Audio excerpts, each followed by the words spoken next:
Just imagine for a second, what if there would be a realistic way for you to be less triggered in your relationships? Here are 4 specific things you can practice in order to be less triggered, and when you are triggered, to get out of it much faster and make this cycle of suffering for you and your partner much shorter. Practice awareness. And this awareness includes to be able to see yourself in the present moment, that you can actually observe yourself and see when you slip into being triggered, and in this moment also realize, right now I'm triggered. I'm not really myself right now. I shouldn't believe all my thoughts. I also shouldn't right now act out what is happening inside of myself.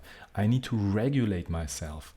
And you can practice this in physical challenges like ice bathing.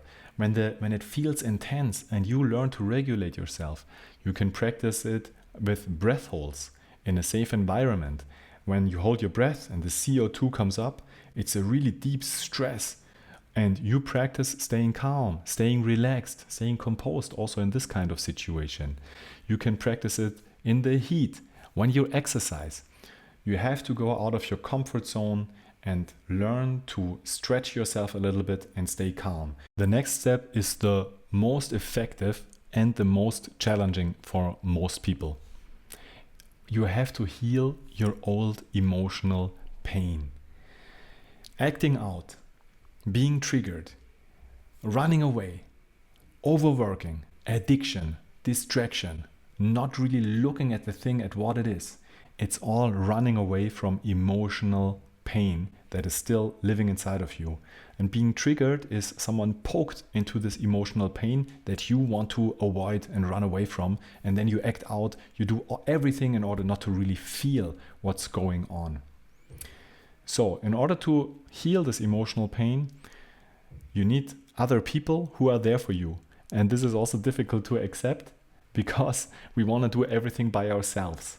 But allowing someone else to be there for me when I'm triggered, and then allow myself to feel this pain that is behind the trigger, this is the real relief, where you can actually let out some of the steam that is in this pressure cooker, and to go there to the real vulnerability and to feel it while someone holds you. This is the real healing. Last but not least, communicate better.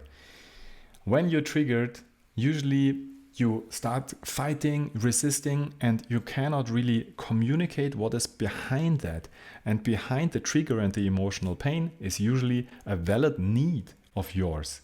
But if you communicate it in a very accusative way, accusing the other person or blaming or not communicating it at all and completely destroying, the likelihood that you get your needs met and actually feel fulfilled in the relationship are very low. So you have to learn to go deeper than your trigger and find out what you actually want. Remove all the clutter and be able to articulate it without putting pressure on the other person, without accusing them, without blaming them. If both partners do this, the likelihood that they both are satisfied in this relationship increases by 1,000,000 times because otherwise it's not even possible. If you cannot really articulate it in a calm way, it's very unlikely that you get it met. So that's the last step of this whole process. Learn new ways of communicating, more effective ways, more healthy ways, and both partners can really grow from this. It took me a couple of years to figure out these steps, as simple as they might seem. And I had a lot of guidance and mentors and teachers on my side. And if you also want some guidance, I'm here with you to be on the sidelines when you go through your own hero's journey into your own depth. Thank you for watching this video. And if you're ready to take real action and bring real change, book a call below.